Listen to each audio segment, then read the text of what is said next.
Hi, this is Balendra Pratap Singh. Class 10th के mathematics के एक और नए लेक्चर में आप सभी का स्वागत है। क्लास 10th के मैथमेटिक्स की एक और नई क्लास में आप सभी का बहुत बहुत स्वागत है। जैसा कि आप सभी को पता है कि इसके पहले हम दो चर राशि वाले रैखिक समीकरण युग्मों के हल के बारे में पढ़ चुके हैं, जिसको आलेखीय विधि से यानी कि ग्राफिकल मेथड से हम हल कर चुके हैं। फिर उसके बाद हमने प्रतिस्थापन विधि यानी कि सब्स्टिट्यूशन मेथड से भी हम उसको हल कर चुके हैं।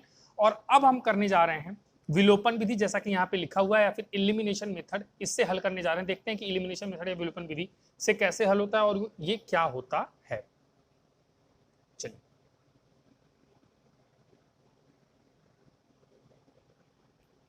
चलिए तो बात कर लेते हैं आगे।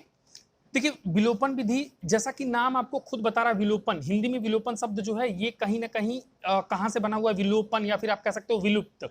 विलुप्त मतलब गायब कर देना। इलिमिनेट करना मींस क्या? उसको हटा देना, गायब कर देना। मतलब हम क्या करने वाले हैं कि दो चर राशियां हैं, तो उन दो चरों में से यानी कि दो वेरिएबल्स जो हमारे पास हैं एक्स और वाई, उसमें से एक को विलुप्त कर देंगे या फिर गायब कर देंगे, इलिमिनेट कर देंगे या फिर उसका विलोपन कर देंगे। मान लो एक्स वाई में से एक्स को गायब कर दिया, बचा वाई, आसानी से हल करके वाई का मान निकाल सकते हैं। या फिर अगर एक्स वाई में से वाई को गायब कर दिया, बचा एक्स, तो इसको हल करके आसानी से मान निकाल सकते हैं। और एक बार एक्स या वाई में से किसी एक का निकला, तो वो एक्स या वाई का मान दूसरे समीकरण में, मतलब दोनों समीकरणों में से किसी में भी रख के आप अगले भी चर राशि का, अगले भी वेरिएबल का मान निकाल सकते हैं। चलिए तो एक काम करते हैं, इसको एग्जांपल के थ्रू समझते हैं। बहुत ही आसान है। कक्षा 8 में भी आपने किया है, 9 में भी किया है, कक्षा 8 में भी किया है, 9 में भी किया है, और 10 में एक बार फिर करने जा रहे हैं। तो बस मैं आपको जल्दी जल्दी इसका एक ब्रीफ आइडिया दूंगा और फिर आगे आपको प्रश्नावली 3.3 अटेम्प्ट करना पड़ेगा। ठीक है, चलिए तो इसको फटाफट से कंप्लीट कर लेते हैं। यानी कि देखिए, यहाँ पे एक एग्जांपल मैंने लिखा भी है, एक दो एग्जांपल करेंगे, उससे हमें ज्यादा क्लियर हो जाएगा कि विलोपन या एलिमिनेशन मेथड क्या है। तो एग्जांपल में यहाँ पे लिखा हुआ है कि समीकरणों के युग्म को विलोपन विधि से हल कीजिए। अब उसने कह दिया हमसे, उसने फिक्स कर दिया कि कौन सी विधि से आपको हल करना है। देखिए, अब वहां पे उसने कंपलसरी कर दिया कि आपको कौन से मेथड से हल करना है, विलोपन मेथड से, विलोपन विधि से। ठीक है, तो विलोपन विधि से कैसे हल होगा स्टूडेंट्स, थोड़ा सा ध्यान दीजिएगा। जैसे पहला वाला एग्जांपल मैं हल करता हूं। पहला वाला, दो समीकरण दिए गए हैं, एक तो इस पहले वाले का हल मैं करने जा रहा हूं, पहला वाला मैं हल करने जा रहा हूं। ध्यान से देखिए, दोनों समीकरणों को पहले लिखिए। 2x + 3y = 8, ये है आपका समीकरण नंबर 1।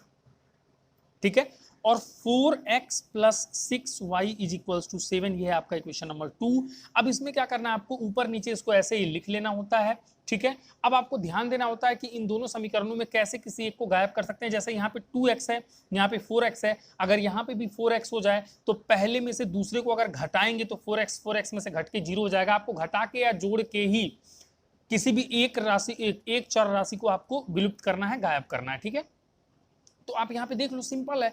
अगर इसको 4x बनाना है तो आपको क्या करना पड़ेगा भाई, समीकरण 1 में आपको 2 से गुणा करना पड़ेगा। तो आप लिख भी सकते हैं कि समीकरण 1 में 2 से गुणा करने पर, मैं नहीं लिख रहा हूं, मैं आपको डायरेक्टली करके दिखा रहा हूं, तो 2 से गुणा करोगे तो पूरे में होगा, बाएं पक्ष में भी होता है और दाएं पक्ष में भी होता है। ठीक है, और एक चीज और ध्यान रखना है, जब विलोपन विधि से आप हल करेंगे सवाल को, जितने भी चर राशियां एक्स वाई, उनको बराबर के एक तरफ रखोगे, चाहे बाएं पक्ष में, चाहे दाएं में, चाहे लेफ्ट हैंड साइड में या फिर राइट हैंड में, और जो अचर पद है, जो कांस्टेंट है, उसको अदर साइड में आप रखेंगे। तो मल्टीप्लाइड बाई 2 करिए, तो 2 दूना 4x + 2 तिक्का 6y = 2 अट्ठे 16। यहाँ पे दिख रहा है साफ साफ। और अब ये आपका समझ लीजिए समीकरण नंबर 3 हो गया, एक अलग समीकरण आ गया।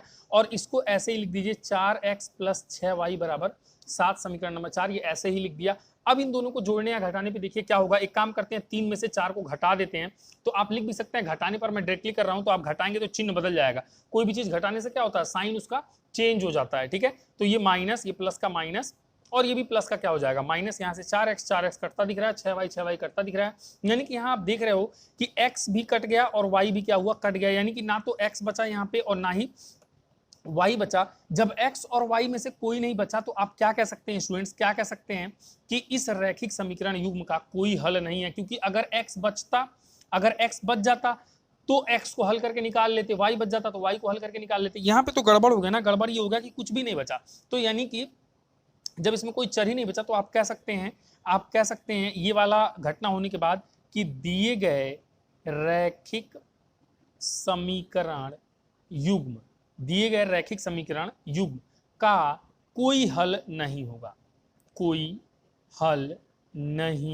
होगा। आप समझ पा रहे होंगे क्यों? क्योंकि यहाँ पे x भी खत्म, y भी खत्म हो गया, तो फिर हम सवाल लगाएंगे कैसे, हम x को या y को निकालेंगे कैसे। कुल मिला के दिए गए रैखिक समीकरण युग्म का कोई हल नहीं होगा, कोई हल नहीं होगा।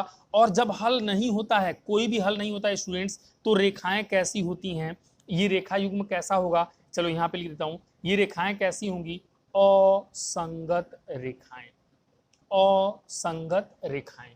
ये जो रेखाओं का युग्म है ये कैसा होगा, ये असंगत होगा। आप कह सकते हैं ये असंगत रेखाएं हैं, असंगत रेखाएं, क्योंकि इनका कोई हल नहीं है। जब कोई हल नहीं होता है तो रेखाएं असंगत होती हैं। और असंगत होने का मतलब क्या है स्टूडेंट्स, कि ये दोनों रेखाएं, ये वाली लाइन और ये वाली लाइन, ये कैसी होंगी, ये दोनों एक दूसरे के समांतर होंगी, जो कि ये भी आगे बढ़ाने पे अनंत पे, ये भी आगे बढ़ाने पे अनंत पे, कहीं भी कट नहीं कर रहा होगा। ये जब दोनों लाइन कहीं मिलेंगी नहीं तो एक्स वाई का मान निकलेगा कैसे, इसीलिए इसका कोई हल नहीं है। और ये रेखाएं कैसी रेखाएं कहलाती हैं, आपको पहले से पता है, असंगत रेखाएं। तो ये वाला केस है, आपको इसमें बहुत सारी नॉलेज मिली। बहरहाल ये तो आसान था, लेकिन ये सारी चीजें सोचना ये थोड़ा सा डिफिकल्ट था। तो उम्मीद करता हूं अब आपको समझ में आया होगा। चलिए फटाफट इसको लगाइए, फिर एग्जाम्पल नंबर 2 को हैंडल करते हैं। जल्दी से इसको आप लिखिए जल्दी से, फिर आगे चलते हैं तुरंत। ओके, तो अब तक आपने कर लिया होगा। अब दूसरे वाले को हल करते हैं, देखिएगा ध्यान से दूसरे का हल। देखिए ये कैसे निकलेगा। अब इसमें आप थोड़ा सा ध्यान दीजिए, यहाँ पे x और y वाला एक तरफ रखना है, और मैंने कहा जो अचर पद है, जो अचर पद है ये वाला, ये एक तरफ रखेंगे, ठीक है।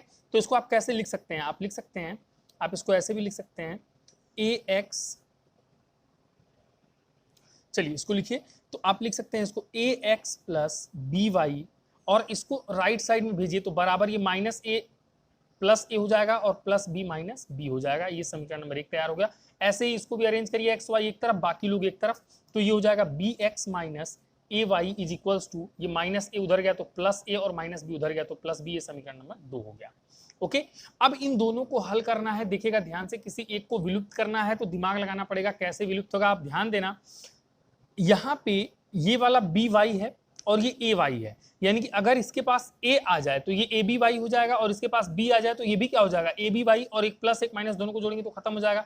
यानी इसको ए देना पड़ेगा तो समीकरण 1 में ए से गुणा करने पर, और इसको बी देना पड़ेगा तो समीकरण 2 में बी से गुणा करने पर। गुणा करिए तो देखिए क्या मिलता है, ध्यान से भाई हल करिएगा तभी आपसे हो पाएगा, अदरवाइज फिर गलत हो जाएगा, तो फिर नहीं लगने वाला है सवाल। ध्यान से, तो ए से इसमें गुणा करेंगे, ए से इस पूरे में बाएं पक्ष में भी और दाएं पक्ष में भी, ठीक है। तो देखिए ध्यान से, A square X plus A B Y is equals to A square minus A B हो जाएगा। ये आपका समीकरण नंबर 3 बन गया। और इसमें बी से गुणा करिए तो ये क्या हो जाएगा, B square X minus A B, A तो है ही, बी से गुणा कर दिया तो A B Y is equals to, B से गुणा करेंगे तो A B plus B square, यही होगा, यही होगा, ठीक है। अब देखिए ये समीकरण नंबर मान लीजिए एक नया आ गया, समीकरण नंबर 4। अब आप कह सकते हैं दोनों को जोड़ने पर, इस बार यहाँ पे लिख सकते हैं जोड़ने पर। जोड़ने पर क्या होता है, चिन्ह नहीं बदलता है, डायरेक्टली जुड़ेगा। अब यहाँ पे प्लस है, यहाँ पे माइनस है, ये दोनों जुड़ेंगे, ए बी वाई तो ये तो कट जाएंगे, खत्म हो जाएगा। क्या बचा जोड़ने पर, तो आप लिख सकते हैं इसको A square X plus B square X, और बराबर में क्या आएगा, इन दोनों को भी जोड़िए तो A square minus A B plus A B plus B square. सबको जोड़ दिया हमने, आपको समझाने के लिए इतना बड़ा कर रहा हूँ, तो ये डायरेक्टली भी कर सकता था मैं। अब यहाँ से ए बी कैंसिल होता दिख रहा होगा, यहाँ देखिएगा x और x दोनों में, तो x कॉमन ले लोगे तो क्या बचेगा, ए स्क्वायर प्लस बी स्क्वायर, बराबर में क्या बचेगा, यहाँ पे ए स्क्वायर, यहाँ पे क्या बच गया, प्लस का बी स्क्वायर, बाकी दोनों तो कट गए। तो x बराबर यहाँ से क्या आ जाएगा, x बराबर ये ए स्क्वायर प्लस बी स्क्वायर तो है ही, बटे में ये वाला ए स्क्वायर प्लस बी स्क्वायर आ जाएगा। थोड़ा सा अगर दिखाई नहीं दे रहा होगा तो आप समझ जाएंगे, यहाँ पे कॉर्नर में, ठीक है। तो ऊपर नीचे दोनों जगह क्या आ गया, ए स्क्वायर प्लस बी स्क्वायर, और यहाँ भी ए स्क्वायर प्लस बी स्क्वायर, दोनों कट जाएंगे, एक आ जाएगा। तो यहाँ से x बराबर कितना आ गया, 1 आ गया, ठीक है। x बराबर कितना आ गया, 1 आ गया। आप सभी को दिख रहा है x बराबर 1 आ गया। अब आप चाहें तो जितने भी समीकरण है इनमें से किसी में भी ये x का मान रख दें तो y का मान अपने आप निकल जाएगा। तो उम्मीद करता हूँ आप समझ पा रहे होंगे। समीकरण 1 में अब मैं क्या कर रहा हूँ, समीकरण 1 में x का मान रखने पर, तो समीकरण 1 में x का मान रखिए। ये देखिए समीकरण 1 यही है, सॉरी यहाँ पे ये सवाल है, यहाँ पे देख लीजिए ना। तो a इंटू एक्स का मान रख दिया मैंने 1 प्लस b इंटू वाई, यानी कि बी वाई है, तो b इंटू वाई ना लिख के सीधे बी वाई लिखिए, ठीक है। ये बी वाई है, बी वाई बराबर में क्या है भाई, a माइनस बी, बराबर में क्या है, a माइनस बी, है ना। ये समीकरण 1 था, इसमें x का मान मैंने रख दिया, x का मान 1 आया था, यहाँ पे x के जगह पे मैंने 1 रख दिया। अब इसको हल कर दीजिए, a में 1 से गुणा होगा तो a प्लस बी वाई बराबर ए माइनस बी है। अब y को इधर रहने दीजिए, बी वाई बराबर ये क्या है, a माइनस बी है, इसको उधर भेजिए तो ये माइनस ए हो जाएगा, a से a क्या हो जाएगा, कट जाएगा, आप सभी को दिख रहा होगा। तो क्या बचा, बी वाई बराबर क्या बचा, केवल माइनस बी बचा, तो y बराबर माइनस बी, ये भी उधर जाएगा तो बट्टे में बी आएगा, बी से भी कट गया, तो y बराबर यहाँ से आ गया कितना, -1। y बराबर कितना आ गया, -1। हमें क्या करना था स्टूडेंट्स, ध्यान दीजिएगा, समीकरणों के युग्म को विलोपन विधि से हल कीजिए, हल कर दिया, x बराबर 1 आ गया, y बराबर कितना आ गया, -1 आ गया। और ये दोनों तो हल करके मैं पहले ही बता दिया था कि उसका हल नहीं है, क्यों नहीं है वो भी मैंने आपको बताया था। तो उम्मीद करता हूँ आप समझ पाए होंगे। जल्दी से इसको लिखिए, फिर आगे चलते हैं, एक आध सवाल और लगाते हैं, फिर आप ये चैप्टर खुद से लगा सकते हैं। अब आप समझ गए होंगे कि विलोपन विधि कौन से मेथड की बात हम कर रहे थे, बहुत ईजी है ये। चलिए तो एक और सवाल हल कर लेते हैं, एग्जाम्पल आपके सामने लिखा हुआ है। देखिए विलोपन विधि मुश्किल नहीं है, जो आपका विलोपन विधि है या फिर आप कह सकते हैं एलिमिनेशन मेथड, वो आपका 4 में भी कर चुके हैं, 9 में भी कर चुके हैं, आसान है उसको लगाना। लेकिन इबारती को पढ़ के 2 समीकरण बनाना वो कहीं ना कहीं टफ होता है। आपको लैंग्वेज को समझना पड़ेगा, उसके चीज़ों को समझना पड़ेगा, और फिर ये भी समझना पड़ेगा कि हाँ उसको मिला के उसकी बातों को पढ़ के कैसे हम रिलेशन बना के समीकरण बना सकते हैं। जैसे ये एग्जाम्पल देख लीजिए आप, इसी को आप पढ़िए, देखिए आपसे होता है, आप खुद से पढ़ के देखिए, एक बार वीडियो को पॉज करके और इसको पढ़ के देखिए आपसे हो रहा है। चलिए तो उम्मीद करता हूं आपने वीडियो पॉज करके पढ़ लिया होगा। अब इसको आगे ले चलते हैं, अब मैं लगा रहा हूं, देखिए कैसा लगेगा। दो व्यक्तियों की आय का अनुपात 9 संबंधी 7 है। तो मान लो आय, माना आप कह सकते हो, माना ऐसे लिखा करो, माना आय बराबर 9 संबंधी 7 का अनुपात है, तो 9x व 7x मान लो। इससे फायदा क्या होगा, 9x बटे 7x, अनुपात मतलब क्या होता है, हमेशा बटे होता है। तो आय एक की 9x मानी, एक की 7x मानी, अनुपात किया तो दोनों का अनुपात x कट गया, 9 संबंधी 7 का अनुपात आना था, आ गया। इसीलिए जब भी ऐसे सवाल आए तो इसमें आप जब मानोगे तो इस तरीके से मानोगे, ठीक है, यहाँ पे लिखा हुआ है। तो माना आय बराबर 9x व 7x, और आय आपने मान लिया। अब क्या दिया हुआ है, व्यय दिया हुआ है, तो आप वो भी मान लो। तो व्यय बराबर 4 संबंधी 3 का अनुपात है, तो मान लो y में व्यय हो रहा है 4y व 3y, ठीक है। व्यय कितना हो गया, 4y, चूंकि x में एक चर मान चुके थे तो एक y में मान लिया मैंने। तो अनुपात 9 संबंधी 7, तो 9x 7x, अनुपात 4 संबंधी 3, तो व्यय का 4y 3y। अब देखिए ध्यान से पढ़िए, यदि उनमें से प्रत्येक प्रति महीने 2000 रुपए की बचत करता है, यानी दोनों जन, ये रहे एक जन और ये रहे दूसरे जन, दोनों जन बचत कितने की कर रहे हैं, 2000 रुपए की, यानी कि ये 9x रुपया। अब देखो प्रश्नानुसार चलेंगे, प्रश्नानुसार चलेंगे, आप लिख सकते हो यहाँ पे प्रश्नानुसार। प्रश्नानुसार क्या हो जाएगा, ये 9x कमा रहे हैं और इसमें से 4y खर्चा दे रहे हैं, उसके बाद भी ये कमाया, ये खर्च किया, तो टोटल ये घटा दिया, कमाई में से खर्चा घटा दिया, तो जो बचा वही तो है। तो बचा कितना, 2000 रुपए यहाँ पे प्रश्न में दिया हुआ, प्रश्नानुसार, तो समीकरण नंबर 1 बनके तैयार है। और दूसरे में देखिए 7x कमाया था, 3y खर्चा कर दिया था, तब 20 ने कितना बचा लिया था, 2000 रुपये बचा लिया था, ये भी समीकरण नंबर 2 बनके तैयार है, ठीक है। प्रश्नानुसार प्रश्न के हिसाब से देखिए कितना आसानी से हमने इसको हैंडल कर लिया। ओके, तो ये बहुत ईजी था, बहुत ईजी था। अब इसको देखिए सिंप्लीफाई करिए, कैसे सिंप्लीफाई करेंगे, ध्यान दीजिए। किसी एक को विलुप्त करना है, किसी एक को विलुप्त करना है, ठीक है। तो विलुप्त करना है तो कैसे करेंगे, दिमाग लगाइए, कैसे कर सकते हैं विलुप्त, ठीक है, दिमाग लगाइए। तो दिमाग क्या लगाना पड़ेगा हमें, देखिए ये 4y है, ये 3y है, 4y 3y, या फिर ये 9y 7y। तो इन दोनों को या तो x को बराबर करो या तो y को बराबर करो। तो कैसे करोगे, अगर मान लो मैं y को बराबर कर रहा हूँ, ठीक है, तो इसमें मैं 3 से गुणा कर देता हूँ, इसमें मैं 4 से गुणा कर देता हूँ। 3 से गुणा करूंगा 3 चौक के 12, ये भी हो जाएगा। 4 से गुणा करूंगा 4 तिक का 12, ये भी 12y। तो ये जोड़ने या घटाने पे काम हमारा हो सकता है, हो जाएगा। तो एक काम करिए, गुणा कर दीजिए, तो 3 27x माइनस 3 चौक के 12, y बराबर 3 दूनी 6000, ठीक है। ये एक नया समीकरण बन गया, मान लो ये समीकरण नंबर 3 है। और इसमें 4 से गुणा करिए, 4 सत्ते 28x माइनस 4 तिक्का 12, y बराबर 4 दूनी 8000, ये समीकरण नंबर 4 बना लीजिए। अब क्या करेंगे आप, अब क्या करेंगे भाई, अब आप एक काम करिए, 3 में से 4 को घटा दीजिए, 3 माइनस 4 कर दीजिए, ठीक है। समीकरण नंबर 3 में से समीकरण नंबर 4 को घटा दीजिए, तो घटाएंगे तो चिन्ह बदलेगा, ये माइनस, माइनस का प्लस, प्लस का माइनस। अब देखो ये प्लस 12y, ये माइनस 12y, ये तो कट गया। अब देखो यहाँ पे ध्यान से, प्लस माइनस मिलके माइनस, 28 में से 27 घटा दोगे तो एक ही x बचेगा। 28 में 27 घटाओगे तो एक ही x बचेगा, और वो 28 बड़ा है तो माइनस x लिखोगे बराबर, प्लस माइनस मिलके माइनस घटा दो, 8000 में से 6000 घटाओगे तो 2000 बचेगा, और चूंकि 8000 बड़ा है तो चिन्ह भी माइनस का माइनस, माइनस कट गया, x बराबर कितना आ गया, 2000 आ गया। x बराबर कितना आया, 2000, यानी कि 2000 रुपए, x बराबर कितना आ गया, 2000। तो 2000 रुपए x की मासिक आय निकल आई, x की मासिक आय सॉरी मासिक आय नहीं है, अभी तो एक्स का मान आया है, एक्स का मान आया है, एक्स का मान कितना आ गया 2000। अब एक्स का मान आप एक काम करो किसी भी समीकरण में रख दो और आप निकाल लो वाई का मान। तो चलो इसमें ये मुझे आसान लग रहा है। तो एक्स का मान जिसमें छोटी छोटी संख्याएं होती हैं उसमें मान रखने से जल्दी हल हो जाता है। एक्स का मान समीकरण 2 में रखने पर, ठीक है, समीकरण 2 में रखने पर, समीकरण 2 यही है आपका। तो देखिए 7 गुणे एक्स का मान रखिए, एक्स बराबर 2000 तो रखिए 2000 माइनस 3y बराबर में कितना है, बराबर में भी 2000 है, ठीक है। अब 7 दूनी 14000, 14000 माइनस 3y बराबर में कितना है 2000 है। दिख रहा है सभी लोगों को। अब यहाँ पे लिख देता हूँ, इसको यहाँ पे हल कर देता हूँ।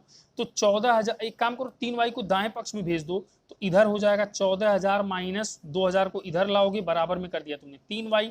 तो अब यहाँ से 14000 में से 2000 घटा दोगे तो कितना बचेगा 12000, 12000 बराबर आ गया 3y। तो y बराबर क्या आ जाएगा भाई, यहाँ पे नहीं दिख रहा है, यहाँ पे देख लीजिए y बराबर क्या आ जाएगा, y बराबर क्या आएगा बताइए, y बराबर 12000 और बट्टे में कितना आ जाएगा 3, तो 3 चौक के 12 यानी कि 4000। तो y बराबर कितना आ गया, यहाँ से y बराबर कितना आ गया 4000 आ गया। तो मैं यहाँ पे दिख नहीं रहा होगा, यहाँ पे कहाँ लिखूँ, चलो यहाँ पे लिख दिया मैंने, y बराबर कितना आ गया 4000 आ गया, ठीक है, y बराबर कितना आ गया 4000 आ गया। उम्मीद करता हूँ अब तक आपने सवाल लिख लिया होगा, मैं मिटा देता हूँ, अगर नहीं लिखा है तो वीडियो को पॉज करके लिख लो। चलिए तो y बराबर आ गया था यहाँ पे 4000, ठीक है। अब आय निकालना था ना, तो हमें क्या निकालना था, सवाल में क्या निकालना था, सवाल तो मिटा दिया मैंने, क्या निकालना था हमें, उनकी मासिक आय ज्ञात कीजिए, आय। तो आय बराबर क्या हो जाएगा भाई, आय बराबर क्या हो जाएगा, एक जन की 9x है तो 9 गुणे x का मान रखिए 2000, 2000 तो x का मान 2000 रखा तो कितना हो जाएगा, बराबर में 18000 होगा कि नहीं होगा। और आय कह रहा है ना 9x, वह कितना था 7x, तो एक जन की आय कितनी हो जाएगी, आय 1 पहले जन की और आय 2 दूसरे जन की कितनी हो जाएगी 7x है। तो 7 गुणे x, x का मान तो 2000 था तो 7 दूना 14000, तो वो कितना आ जाएगा आपका आंसर 14000 आ जाएगा, ठीक है। उनका खर्चा कितना आ जाएगा 14000 आ जाएगा। तो उम्मीद करता हूँ अब आप समझ पा रहे होंगे सवाल को कैसे लगाना था, ठीक है, सवाल को कैसे लगाना था। और देखिए अभी बात खत्म नहीं होती, अभी आपको क्या करना है सत्यापित भी करना है। तो एक काम करिए, ये सवाल आप लगा लीजिए और लगा लीजिए, फिर कुछ एक पोर्शन में मिटा के इसको सत्यापित भी करता हूँ। वीडियो को पॉज करके लगाइए।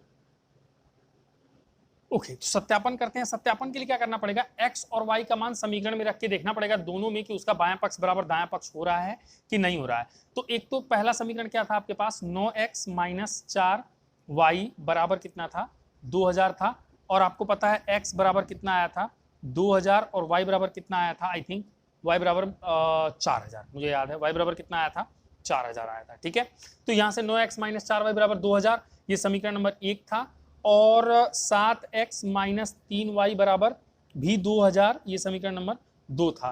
तो समीकरण 1 से अगर देखा जाए तो 9 गुणे x का मान रखिए 2000 माइनस 4 गुणे y का मान रखिए 4000 बराबर कितना आना चाहिए 2000। तो 9 दूनी ये कितना हो गया 18000 माइनस 4 चौके 16000 बराबर कितना आना चाहिए 2000।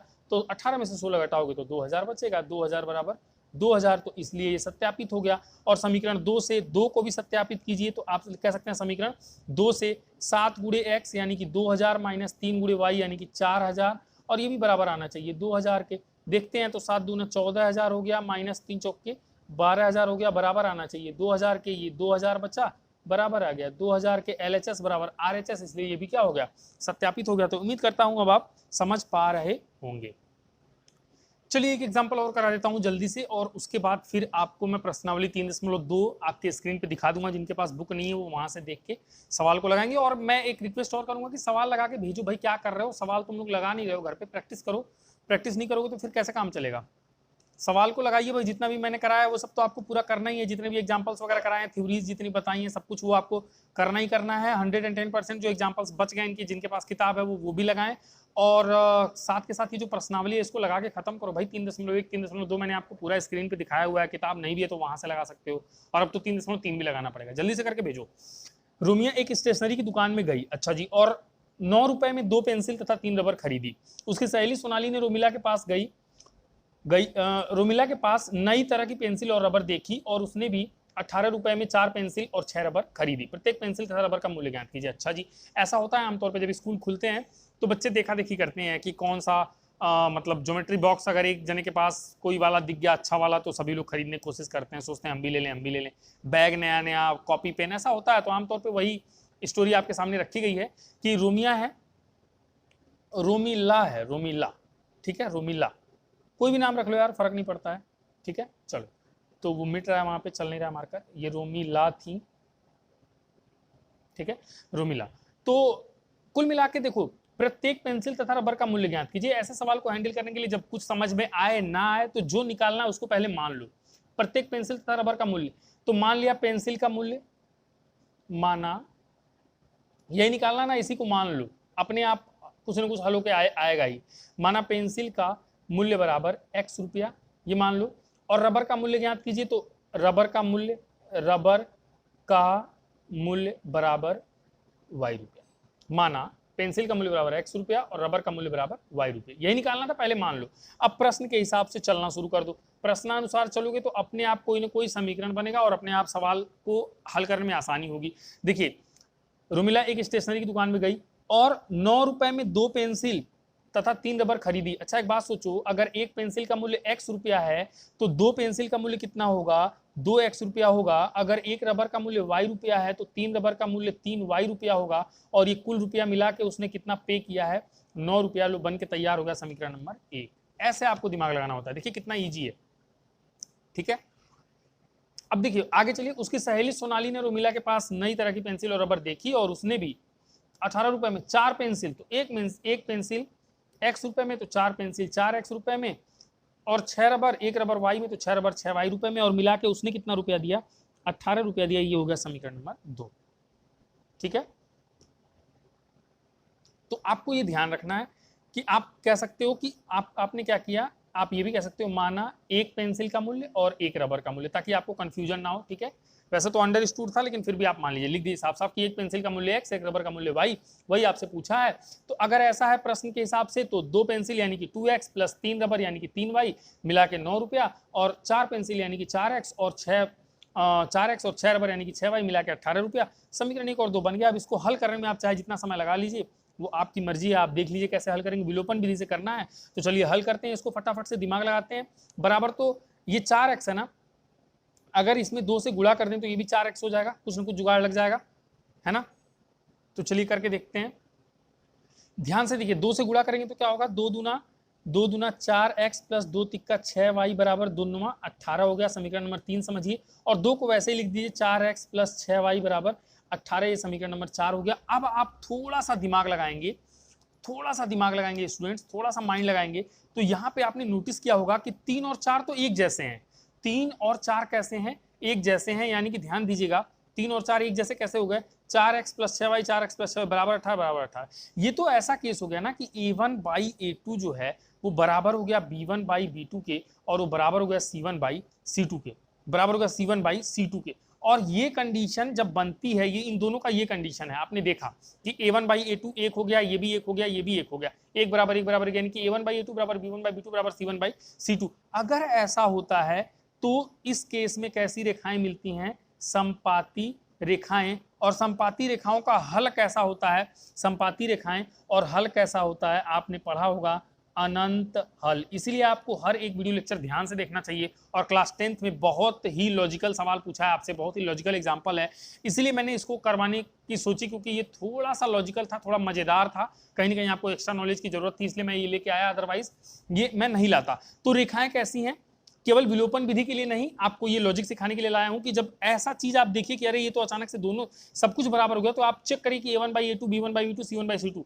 आप देखेंगे सब कुछ a1 बाई a2 बराबर b1 बाई b2 बराबर c1 बाई c2 हो गया। तो रेखाएं कैसी हैं, संपाती रेखाएं, और हल कितने होंगे, आप कह सकते हैं अनंत हल होंगे, अनंत हल होंगे। यानी कि आप कह सकते हैं कि x और y का केवल एक वैल्यू, चूंकि दोनों एक ही समीकरण हो गए ना, देखा जाए तो दोनों एक ही समीकरण हो गए, तो आप कह सकते हैं कि अगर एक ही समीकरण हो गया तो x और y का एक मान नहीं आएगा, एक से अधिक मान के लिए भी, एक से अधिक मान के लिए भी ये वैल्यूज, ये समीकरण सेटिस्फाई होगा। तो इसका अनंत हल होगा, इसका अनंत हल होगा। यानी कि पेंसिल और रबर का आप कह सकते हैं कि पेंसिल और रबर का कोई भी आप यूनिक आंसर नहीं निकाल सकते हैं और द्वितीय हल नहीं निकाल सकते हैं कि आप कह दें कि x बराबर इतना और y बराबर इतना। ये आप नहीं कर पाएंगे। क्यों? क्योंकि इसका अनंत हल होगा। एक से अधिक x और y के मानों के लिए ये समीकरण सेटिस्फाई करेंगे। यानी कि पेंसिल का मूल्य और रबर का मूल्य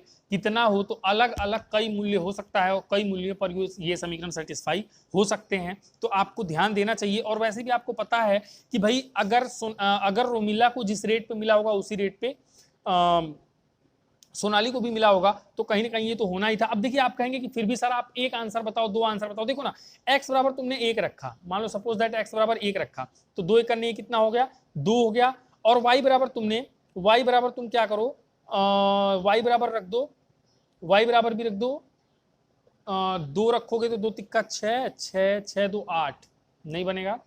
चलो तो एक काम करते हैं, इसको सेटल करते हैं। पहले एक काम करो, इसको तुम लगा लो, ठीक है, इसको लगाओ। ये पूरा तुमने वीडियो को पॉज करो और ये सवाल लगा लो। लगाने के बाद में लिख जरूर लेना कि ये केस है, इसलिए संपाती रेखा, इसलिए अनंत हल होगा, एक से अधिक x के वैल्यूज पे ये समीकरण सेटिस्फाई होंगे। तो अभी मैं बता रहा हूं कि कैसे अलग अलग वैल्यूज आएंगी। पहले आप ये सवाल को लगा लो वीडियो को पॉज करके, फिर ये मैं रफ करके आपको दिखाता हूं। चलिए भाई, यही समीकरण था, इसको सेटिस्फाई कराना। मैं कह रहा हूँ एक से अधिक हल आएंगे। अब मैं करके दिखा रहा हूँ। एक्स बराबर तुम मान लो 1.5 रुपया, एक्स बराबर कितना मान लो 1.5 रुपया। एक्स क्या माना था तुमने? एक्स क्या माना था? एक्स पेंसिल का मूल्य था, तो पेंसिल का मूल्य तुमने मान लिया 1.5 रुपया। और रबर का मूल्य वाई था ना, वाई बराबर तुम मान लो 2 रुपया। ठीक है, एक तो ये मानो। देखो ये समीकरण सेटिस्फाई हो रहा है कि नहीं। 1.5 रुपए का मतलब क्या होता है? 1.5 रुपए का मतलब भी आपको पता होगा। 1.5 का मतलब अगर लिखे तो 3/2 रुपया, 3/2 रुपया। इसमें रखो तो 2 गुणे एक्स का मान 3/2 धन 3 गुणे वाई का मान कितना रखना है? 2 रखना है। तो 2 से 2 कट गया, कितना बचा? 3 धन 2 तिक्का 6, 6 और 3 मिला के 9, और आरएचएस में भी 9 है। सेटिस्फाई हो गया? हुआ सेटिस्फाई कि नहीं हुआ? हो गया ना। और देखो इसको भी सेटिस्फाई करो। 4 गुणे 1.5 यानी कि 3/2 धन 6 गुणे 2, तो 2 दूना 4, 3 दूना 6 धन 6 दूना 12, 12 6 18, यहाँ पे 18 हो गया सेटिस्फाई। एक तो ये मान निकल गया, मतलब ये मैंने निकाला मान। ये कहीं से भी आप निकाल सकते हो, अपने दिमाग से आप निकाल सकते हो कि भाई क्या मान होगा। ठीक है, अपने दिमाग से निकाल सकते हो। और दिमाग से ना निकाल पाओ तो तुम प्रतिस्थापन विधि का प्रयोग करोगे ना, तब भी एक्स वाई का मान बदल बदल के आप ढेर सारे मान निकाल सकते हो। ठीक है, मतलब कि कैसे निकलेगा? देखो इसका मान अगर निकालना भी है, थोड़ा सा डीप में जाते हैं। वैसे वीडियो में लंबा नहीं करना चाह रहा था, लेकिन चलो थोड़ा सा और मैं एक्सप्लेन करता हूं। मान लो फिर भी तुम्हें, ये तो तुमने देख लिया, ठीक है, अब मान लो तुम्हें फिर भी मान निकालने का मन कर रहा है। तुम कह रहे हो सर नहीं, निकाल के दिखाओ। देखो ये था 2x + 3y बराबर 9 था। आप एक काम करिए, 2x को यहीं रहने दीजिए, बराबर 9 - 3y होगा। x बराबर क्या होगा? 9 - 3y/2 होगा कि नहीं होगा? अब एक काम करिए, ये आपको मिल गया ना। यहां से आप y का मान बदलते जाइए, आपको नया नया x का मान मिलते जाएगा। और जो मैं कह रहा हूं अनंत हल होगा, यहां से y के अनंत मान पे x का अनंत मान मिलेगा और अनंत हल होगा। ये वेरीफाई हो जाएगा। आप देख लो, जैसे y बराबर हमने क्या रखा था? अभी 2 रखा था। y बराबर हमने क्या रखा था? 2 रखा था। तो 9 - 3 गुणे 2/2, तो 9 - 3 दूनी 6/2, 9 में से 6 गया, 3/2 यानी कि 1.5 आ गया। तो x कितना आया? 1.5 आ गया। तो वही मैंने रखा था 1.5 और 2। अब y बराबर तुम कुछ और रख दो, y बराबर 1 रख के देख लो। y बराबर तुम 1 रख के देख लो, 1 रखोगे तो क्या होगा? y बराबर 1 रखो, चलो तो y बराबर 1 रखो। यहाँ पे y बराबर 1 रखोगे तो 9 - 3 गुणे 1 कुल के बटे 2, तो 9 - 3 करने 3 कुल के बटे 2, 9 में से 3 गया 6/2 यानी कि 3। x बराबर कितना आ गया? 3 और y बराबर कितना आ गया? 1। यहाँ पे भी वो समीकरण सेटिस्फाई करेगा। समीकरण क्या था? अगर आपको याद हो तो 2x + 3y बराबर 9 था। 2x + 3y बराबर 9 था। यहाँ पे रखो x बराबर 3 रखोगे तो 3 दूनी 6 और y बराबर 1 रखोगे 3 करने 3, 6 और 3 मिला के 9। लो हो गया सेटिस्फाई। अब तुम क्या करो, y बराबर यहाँ पे इसमें y बराबर तुम y बराबर एक काम करो, y बराबर तुम 2 रख दो। y बराबर 2 तुम रख चुके हो, नहीं चलो कुछ और रख लो। y बराबर तुम y बराबर 3 रख दो। 3 रखोगे तो क्या होगा? 3 त्रिक्का 9, तो 9 - 9 यानी कि 0 हो जाएगा। x बराबर 0 होगा तब भी सेटिस्फाई करेगा। देखो x बराबर 0 करोगे तो ये 0, 3 त्रिक्का 9, तब भी 9 आ जाएगा। यानी y के मान को बदलते जाओ यहाँ पे, यहाँ पे मैं कह रहा हूं अनंत मान रखते जाओ और इसको हल कर लो तो x का अनंत मान मिलता चला जाएगा। तो अब आपको समझ में आ गया होगा कि ये संपाती रेखाओं वाला केस था, यानी कि एक लाइन ऐसे बनी है और इसी के ऊपर आपकी दूसरी लाइन भी है, इसके हर एक पॉइंट्स एक दूसरे से मैच कर रहे हैं, इसलिए अनंत हल और संपाती रेखाएं। और ऐसा क्यों हुआ? क्योंकि आपने समीकरण से चेक किया a1/a2 बराबर b1/b2 बराबर c1/c2 था। तो बहुत सारा कुछ मैंने इसमें डिटेल में आपको बताया, बहुत कुछ समझाने की कोशिश की। समथिंग केवल ये विलोपन विधि नहीं था, विलोपन विधि के अलावा बहुत सारे कॉन्सेप्ट मैंने आपसे डिस्कस किए। अब समय है कि मैं आपको नोट्स आपको बुक दिखा देता हूं यहाँ पे, ताकि जिन बच्चों के पास किताब नहीं वो सवाल लगा पाए, तो आप जल्दी से इसको लगाने की कोशिश करिएगा। चलिए, ये रहा आपके सामने आपका प्रश्नावली। ये देखिए, आप वीडियो को यहाँ से पॉज करिए, वीडियो को पॉज करिए। ये प्रश्नावली देखिए 3.3 में पहले से लेके 7वें तक यहाँ पे जितने सवाल हैं आपको लगाने हैं, और आपको क्रॉस चेक या फिर अपने आप को वेरीफाई करने के लिए यहाँ पे इस बॉक्स में आंसर भी दिया है, पूरे बॉक्स में। तो ये आंसर भी आप लिख लीजिए ताकि आप सवाल लगाएं तो यहाँ से मैच कराते चले जाएं। विलोपन विधि से आपको हल करना था और आपके स्क्रीन के सामने ये यहाँ पे लिखा हुआ है पूरा का पूरा। मैं उम्मीद करता हूँ कि आपने फोटो ले लिया होगा, अब तक स्क्रीनशॉट ले लिया होगा, या फिर वीडियो पॉज करके आप सवाल को लिख रहे होंगे। तो मैं अपनी बातों को विराम देता हूँ। आज की क्लास में इतना ही था। एक टॉपिक मैंने उठाया और एक टॉपिक मैंने पूरा का पूरा आधे घंटे में खत्म भी कर दिया। और इवन केवल विलोपन विधि नहीं बताया है, उसमें बहुत सारी अच्छी बातें आपको बताई हैं, जो समांतर रेखाओं का कॉन्सेप्ट और अभी जो संपाती रेखाओं का कॉन्सेप्ट आया a1/a2 बराबर b1/b2 बराबर c1/c2, और जहां पे हम देख रहे थे कि y का मान अलग अलग रखने पे x के अलग अलग मान मिलते जा रहे थे। ये सब एनालिसिस करना, ये सब दिमाग लगाना कि किसका अनंत हल होगा, किसका कौन से समीकरण का कोई हल नहीं होगा, कोई हल ही नहीं होगा। जैसे कि एक एग्जाम्पल मैंने अभी पहला वाला आज के लेक्चर में पहला एग्जांपल जो उठाया था मैंने, वहां पे आपने देखा होगा कि a1/a2 बराबर b1/b2 not equal to c1/c2 था, समांतर रेखाओं का समीकरण था। अनंत पे जाने के बाद भी नहीं मिल रही थी, तो इसलिए उसको हल करना संभव नहीं था, उसका कोई भी हल नहीं था, और असंगत रेखाएं थी, बनाया भी था। तो ये सब एनालाइज कराना, इतने अच्छे अच्छे सवाल लेके आना, यही बहुत बड़ी बात है, इस तरीके से आपको पढ़ाना। तो कुल मिला के अगर आपको चीजें अच्छी लगती हो, आपको मजा आया हो, तो लेक्चर को लाइक तो आप फटाफट कर दीजिए, सब्सक्राइब कर लीजिए चैनल को और शेयर भी कर दीजिए। मैं आखिरी में ये बोलता हूँ, क्योंकि मैं कहता हूँ कि आप पहले मेहनत देख लो, चीज़ों को देख लो, आपको लगे कि आपको करना चाहिए तो करो, अदरवाइज कोई बात नहीं। और मैं एक चीज़ कहना चाहूँगा, जो बच्चे पढ़ रहे हैं मुझसे, जो लगातार मुझसे पढ़ रहे हैं, मेरे चैनल पे हैं, मैं उनसे रिक्वेस्ट करूंगा कि 3.1, 3.2 और 3.3 जल्दी से जल्दी लगा के खत्म करिए, जबरदस्त तरीके से प्रैक्टिस करिए, और फिर बाद में आप ये कहिए कि सर हमने लगा लिया, हमें कुछ और पढ़ाइए। क्योंकि आप अगर पीछे पीछे चलेंगे तो मैं बहुत ज़्यादा आगे नहीं चल पाऊंगा। अगर आप मुझसे आगे चलने की कोशिश करेंगे तब मैं आपको बहुत आगे लेके जा सकता हूँ। क्योंकि आप मेहनत नहीं करेंगे तो मेरे मेहनत करने से कोई फायदा नहीं है। ओवरऑल रिजल्ट्स और आपका फ्यूचर इंपॉर्टेंट है। एक किसी भी टीचर के लिए जो आपको पढ़ाता है, तो वो यही सोचता है कि जो बच्चे पढ़ रहे हैं उनका फ्यूचर बहुत ब्राइट हो, ताकि उनको लगे कि हाँ, मैंने जो मेहनत की, जो मैंने पढ़ाया, वो थोड़ा सा सार्थक हो गया। ठीक है, चलिए, तो कोई बात नहीं, आज के लिए इतना ही। फिर मिलेंगे एक नई वीडियो में, एक नए क्लास में, नए लेक्चर, नए कॉन्सेप्ट के साथ, और आगे पढ़ेंगे हम लोग वज्रगुणन विधि क्या होता है, ये आपको बताऊंगा मैं। वो भी एक दिन का टॉपिक है, खत्म कर दूंगा, तो वो भी चैप्टर आपका कहीं ना कहीं, वो भी टॉपिक आपका फिनिश हो जाएगा 3.4 भी। ठीक है, चलिए, थैंक यू फॉर वॉचिंग।